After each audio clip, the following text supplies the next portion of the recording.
guys, ganap nga, ay pagkatapos nga namin magpanggap na Don at Donya, ay nag-alis na nga kami ng damit at syempre, kailangan na namin magbihis. Abay, totoo nga ang sinasabi ng nanay kong si Angeline mapagmahal na wala nga kaming kapaguran. Alauna kasi ng madaling araw nung makauwi kami sa bahay at after nga noon ay nagbihis lang ako ng pantulog at nagbiyahe na nga kami papunta nga dito sa Clark, Pampanga. Sabi ko naman sa inyo, hindi ko nga nakain yung mga pagkain sa Okada kaya ang diretso ko talaga dito sa McDonald's. Naksyota.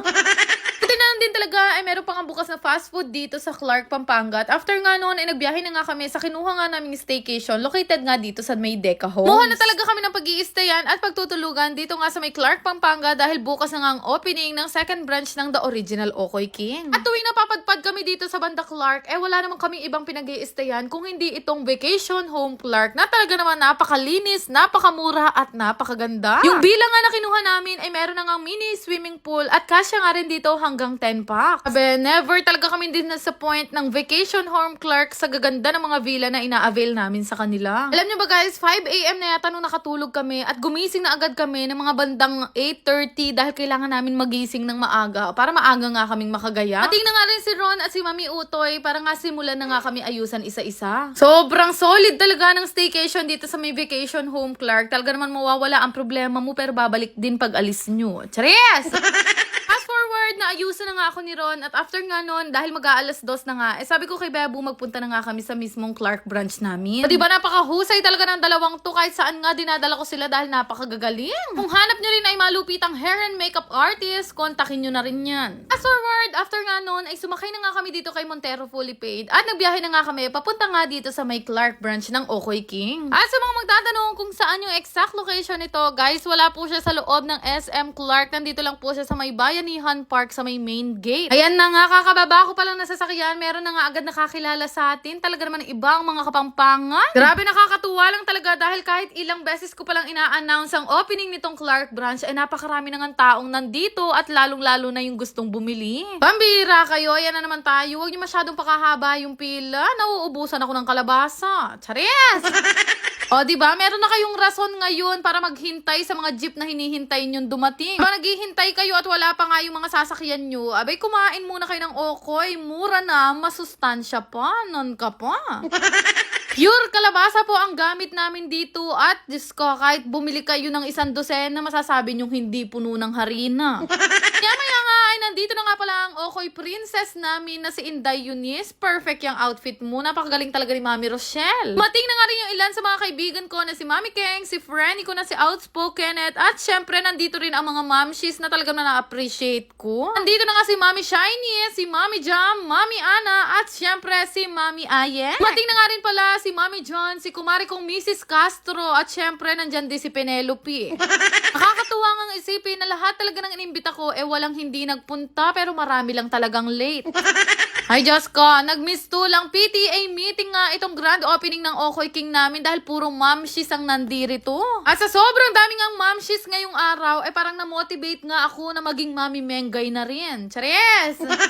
Maya-maya din naman ay dumating na nga itong si Father para nga magbasbas o mag-blessing nitong store. Kakatuwa ngang isipin na ngayon nga ay pangalawang branch na namin to ni Bebo ng Okoy King at nakakataba talaga ng puso yung mga mensahe sa amin ni Father. Nilungan ko na nga siya na nandito ka na Father, baka pwedeng isabay mo na yung kasal namin. Talka ko, nandito naman ang parehong magulang namin ni Bebo, pwedeng-pwede na yan, meron pa kaming gagawing ninang.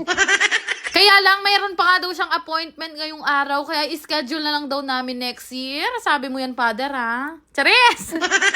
At finally, bukas na nga po ang bagong-bagong branch namin dito sa may Bayanihan Park, sa may main gate. Located nga yan dito sa may Clark, Pampanga. This time, gusto ko lang din magpasalamat sa lahat na nagpunta, lalong-lalo na sa mga taong dinayo pa talaga ang Okoy King namin. Tingnan nga rin ng mga kapampangan vloggers na kung saan ay taga Pampanga nga sila, pero sila pa rin ang huling dumating. Naksyota. Napaka-thankful ko talaga sa kanilang lahat dahil alam ko naman yung iba sa kanila ay talaga naman malalaki na ang TF, pero nakakatuwa lang dahil tinanggap panggap at napakasaya nila dito sa Okoy na bigay ko. At syempre, hindi pwedeng mawala ang paborito kong kambal, ang aking mga ate na medyo late pero dumating pa rin, Manalo Twins.